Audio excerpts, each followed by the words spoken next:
It was the early morning, Sunday, September 16, 2001, when 8 University of Wyoming cross-country runners got into a Jeep Cherokee and began to drive the 65 miles back to Laramie, Wyoming from Fort Collins, Colorado. At about the same time, Clint Haskins, another University of Wyoming athlete, got behind the wheel of his truck in Laramie to drive to Fort Collins. But Clint was drunk. While speeding around a curve, he crossed the center line and crashed head-on into their Jeep. All 8 runners were killed. Clint Haskins was sentenced to up to 20 years in prison, and the families of the 8 men he killed will forever be haunted by his actions.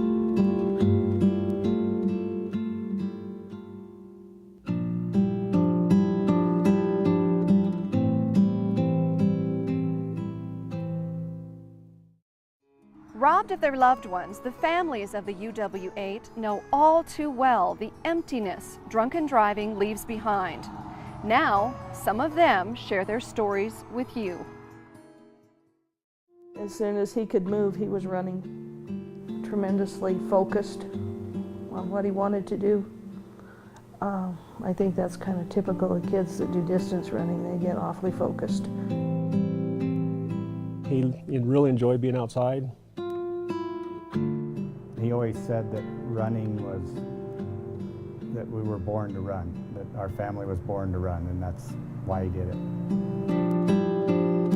He loved that physical challenge and challenging himself, very competitive in that nature.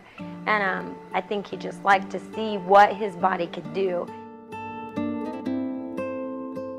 He started running when he was 6. His dad had just turned 40, and so they were going to get in shape together.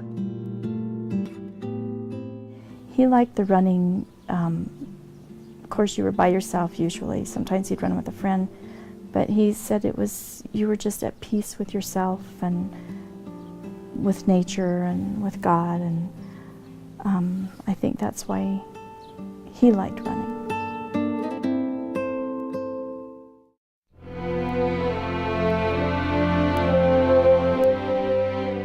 Dave Redinger, investigating crashes is part of the job, but this one was different.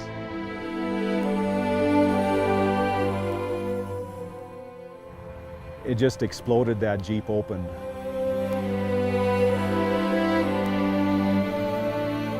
Closing speeds of 64 of the Jeep and 76 of the pickup truck is one hell of a lot of inertia. It's just inevitable that things are going to be tore apart. People are going to get hurt. Destruction is going to happen.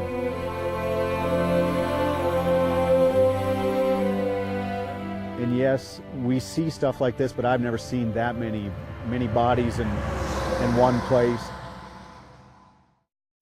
For these families, a knock on their door that Sunday morning brought a moment that changed their lives forever.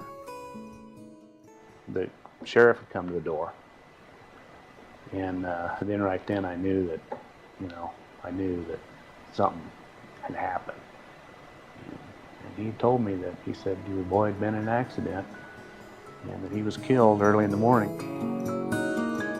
As he was walking up, he says, well, obviously you can tell that something bad has happened, and he says there's not any easy way to do this, and he just said that Kevin was killed in a car wreck. They just wanted to know if we were the Johnsons and if we had a son named Kyle, and I said yes, that we did, and they just told us that he'd been killed in a car wreck. I just kept crying and yelling and said, I know he's not, he's just hurt. You just tell me where he's at, what hospital. He's not dead, I know that. Definitely knew something was wrong, and I wasn't sure how to say it, but she was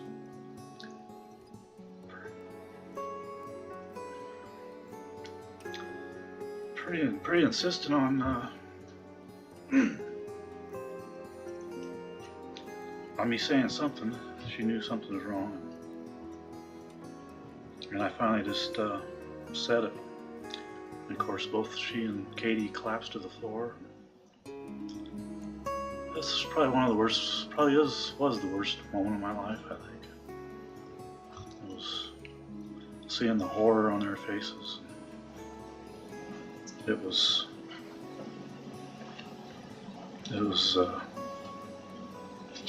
unbelievable. I remember Jim basically just like you'd see in a movie, just going to the floor, pounding the floor and screaming and crying, no, no, you don't mean my child, not my son. You can't mean Morgan, not Morgan. No.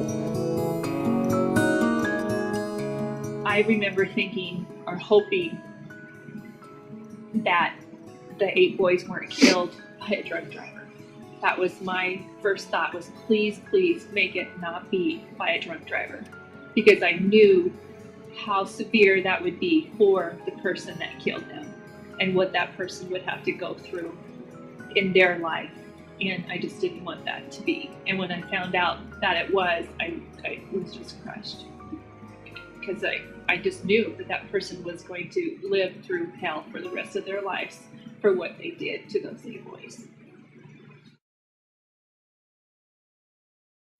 But after the outpouring of public support and grief, and after the funerals were over and relatives and friends had gone home, the families of the dead were faced with the reality of loss. Then you start realizing the magnitude of this, and with eight boys involved, that was just unbelievable.